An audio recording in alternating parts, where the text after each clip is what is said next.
Apple's secret product was just stolen.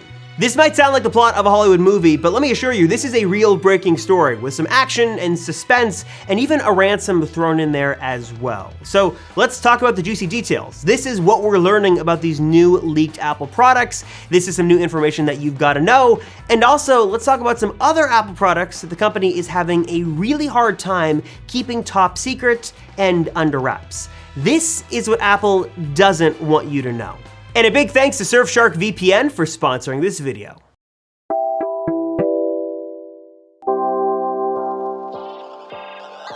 Apple as a company is known for many things these days, but one of the things they're best known for is being ultra private and ultra secretive, trying to do everything in their power to keep their products under wraps so no one knows about them until they make their official debut in a really cool keynote video or at a live event on stage. But there's only one problem with that. It's a great goal to have, but that's not typically what happens, at least not these days. There is an entire business around Apple leaks and Apple rumors and trying to get as much information about unreleased Apple products as possible. There are analysts who study Apple to try to learn new information from the supply chain. There are anonymous sources and leakers leaking information, sometimes from inside the company itself. It is a crazy, fascinating world, and if you're watching this video, you probably also like to keep tabs on the latest Apple rumors as well, as do I. And the story just keeps getting crazier and crazier, and you'd be surprised at the lengths people will go to get information about these unreleased Apple products. And we know that Apple is doing their very best to really try to combat these leakers, to try to make sure that people who work for them have these ironclad NDAs, taking ex-employees to court and prosecuting them for leaking out information. We even just learned that employees inside of Apple cannot talk about an upcoming project until they bump iPhones and make sure they both have the same project level clearance. I'm not making that up. That is actually allegedly a thing that happens inside the campus. Apple obviously takes security very, very seriously. But despite their best efforts, they cannot combat these leaks, at least not all of them. And I actually just did a video kind of detailing and chronicling how the iPhone leaks, the biggest iPhone leaks we've seen, who's leaking the information, that a lot of it really kind of pertains to this video here. So if you want to see that full video, check out the card up here, the link down below to know exactly how the iPhone leaks and who's leaking all that information. But to give you the gist in this video, it's a lot of different things. It's analysts, it's sometimes employees inside of Apple, and also many times just anonymous sources inside the supply chain or with Apple vendors. Apple has many different links in their chain. The product has to go from conception to different forms of development to production to on store shelves and to in your home or in your pocket. And along the way, there are many different weak links, so to speak, that could be compromised and kind of jeopardize the entire project. And one of those weak links is Quanta Computer, a Taiwanese supplier for Apple that just suffered a few days ago a major security breach where Apple, one of their customers, seems to be the specified target. Schematics of unreleased MacBook Pro models were allegedly just stolen in a massive ransomware attack against this Apple supplier Quanta Computer. The hacker group claims to have infiltrated the local network at this company and says they have stolen and encrypted all local network data, and they won't give it up unless a $50 million ransom is paid. This is obviously a massive issue for the supplier, who themselves have acknowledged the ransomware attack and said they're working with authorities, but also it's bad news for their customers like HP, Facebook, Google, and also here specifically Apple. And it seems like, again, the group specifically targeted Apple, telling the company that they're going to release 15 images and schematics they have obtained unless Apple pays an undisclosed ransom by May 1st. At the time of filming right now, we don't know what Apple is going to do to respond to these claims. We haven't really heard anything, so not much is known on that front. But what we do know is new information coming from these alleged leaks and schematics, which is confirming a lot of the rumors we heard about these new MacBook Pros, which is good, I guess. Good news for us because we can learn more about these products. Bad news given the circumstances. It's kind of a win-lose situation. Not great for Apple, but kind of good for us on the outside looking in. Both Mac Rumors and 9to5Mac had the opportunity to look through these schematics and can confirm a couple of big points. First, ports are coming back, baby. Gone are the days of the simple 4 Thunderbolt USB-C ports, and back are full-size ports like HDMI, a full-size card reader, and more. One side of the MacBook Pro should have a full-size HDMI port, a USB-C Thunderbolt port, and a full-size SD card reader, while the other side has 2 more USB-C Thunderbolt ports and a MagSafe-style connection port for charging the machine. Obviously, many people are very excited to finally see the return of ports, which is great, but also kind of weird to see Apple sort of backtracking a bit, because since 2016, they were kind of going full steam ahead on the USB-C future of computing. And you gotta give them credit, because they definitely did push the industry forward and lead to more widespread adoption of USB-C and Thunderbolt technology. But it looks now like they're going back a little bit to their roots, giving more to the consumer and giving us these full-size ports. HDMI and SD card ports are great, and also the reintroduction of MagSafe on the MacBook Pro is great as well. I'm curious what that port's going to be, if it's going to be like that original MagSafe port that we had on older MacBook Pros, if it's going to be different. Also, can the machine only charge through MagSafe, or can it also charge through one of the USB-C ports? That's going to be interesting to see as well. Also worth noting, there is only 3 USB-C Thunderbolt ports, at least on one of the models, no longer 4, so you're losing 1 USB-C port, but you're getting some other full-size ports, so not a bad situation, but just something you should be aware of. The schematics also have us led to believe that there will not be a touch bar on the new MacBook Pro. Again, another surprising turn of events that kind of shows Apple is listening to a majority of its customers and not moving forward with some different technologies they really tried to get the industry to catch on to. So at this point now, they've fixed the keyboard, they've gone back on the touch bar and the ports. A lot of weird kind of silent admissions from Apple that some of the stuff they were trying to implement just wasn't working out. But again, good for consumers who really didn't like that touch bar. I know some of you out there do like the touch bar. I'm sorry that it's probably gonna go, but at least for many people, it's going to be a very welcome departure, and they'll be very happy to get those physical keys back.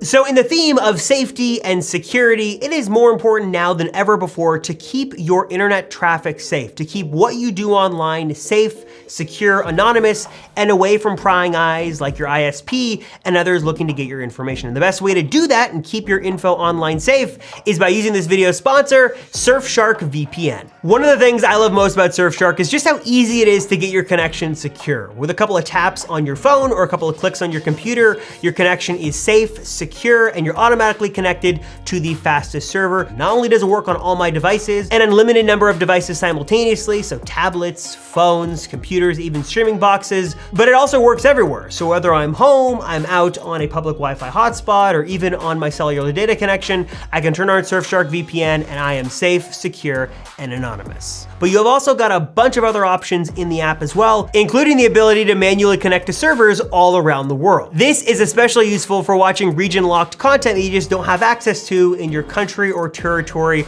or with your local ISP. For example, Friends is no longer available on Netflix in the US for a myriad of reasons, but I can use Surfshark to manually connect to a server in Australia that does have Friends in their Netflix catalog and super easily start streaming Friends just like that. Surfshark also has an excellent 24/7 customer support team in place to answer any of your questions. They've got a strict no log policy, and also they've got a 30-day money-back guarantee, so you can get a refund if you are not completely satisfied. So keep your connection safe, secure, and anonymous today by using Surfshark VPN. Learn more and check it out for yourself today at the link down below, or by going to surfshark.deal/tech. And an amazing deal for Apple Circle viewers, Surfshark is gonna give you an 83% discount plus an extra 3 months free if you use the coupon code TAC. So use that coupon code TAC for an 83% discount plus an extra 3 months free. Learn more and check it out for yourself today at surfshark.deals/tech. Also worth noting is that the code names for these alleged laptops are J314 and J316. Basically kind of confirming there will be a 14-inch model of the MacBook Pro and a 16-inch model of the MacBook Pro, which is going to be very nice to see as well. Kind of leads to some confusion on where the 13-inch MacBook Pro kind of slots into this. Will it live alongside its other siblings in Harmony? Will it go off to greener pastures? We're not sure. We're also hearing more rumors about possibly a mini LED version of the MacBook Pro. Whether that comes this year or in another year, we just don't know. And also continued speculation about the processor inside. Will this have an M1 chip? Will this have the M1X or the M2 chip inside? side, we just don't know, though we do kind of anticipate that this kind of introduce the next version of the Apple M chip, hopefully something a little bit more powerful and a bit of a step up from the current M1 chip that we've got right now. Another instance where Apple is having some major leak problems is with the Apple Car, a situation that is unfortunately a little out of their control, and the whole story with that is just very interesting. And I won't spend too long on it because we don't know too much new information and details about that project, even though Tim Cook kind of slightly confirmed they are working on a physical car. But anyways, the whole story is just interesting to see kind of as it progresses, because you have companies who have never worked with Apple before not really know how to handle and conduct their business, and they don't really know that everything that has to do with Apple should be very hush-hush, very secret, and not be talked about in public at all. Specifically, I'm talking about Hyundai, which kind of confirmed that they were in talks with Apple, or at least early discussions with Apple, about a possible project together, which when you hear those two companies in the same headline, you know that it's probably alluding to some kind of automotive venture, specifically the Apple Car. And once that story started to pick up steam and make the rounds, the company quickly kind of corrected itself and then said they were no longer in talks with Apple about any kind of project or any kind of venture together, effectively wiping off $3 billion from their market valuation, a hefty price to pay to know that you should never publicly discuss any kind of dealings, discussions, or even talks with Apple about anything, even if it's in the early stages and not set in stone. Also, if you want to know how a potential Apple Car could affect Tesla not only on the roads, but also on the stock market, then you've got to check out our newest channel to the JFL family of channels, a channel called Money Rush. Money Rush is the newest addition to the trio of JFL channels. You've got this channel here, the Apple Circle, the main John Rettinger channel, and of course Money Rush, where John Rettinger himself is breaking down the wild world of finance and giving you some tips, tricks for trading, investing, what to do with your money, and kind of explaining some of the current wild trends of the finance world. If you want to know more about the world of finance and really kind of understand the best ways to use your money and make your money work for you, then check out John on Money Rush. Link, of course, to that channel will be right down below.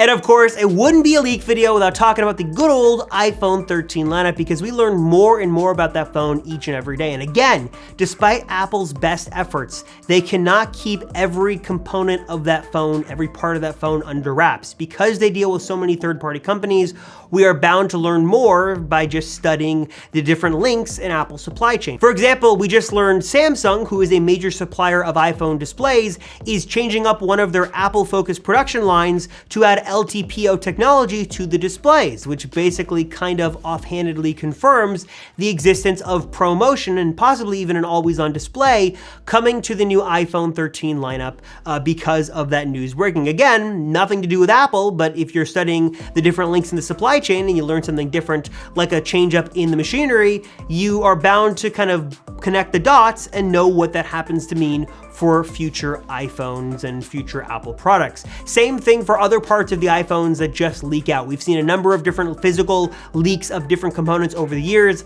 Just a couple of weeks ago, we got a good look at the new kind of facial facade, the front of the iPhone that kind of shows off the smaller notch. That's not considerably smaller, but is a little bit smaller than the notch we've got right now.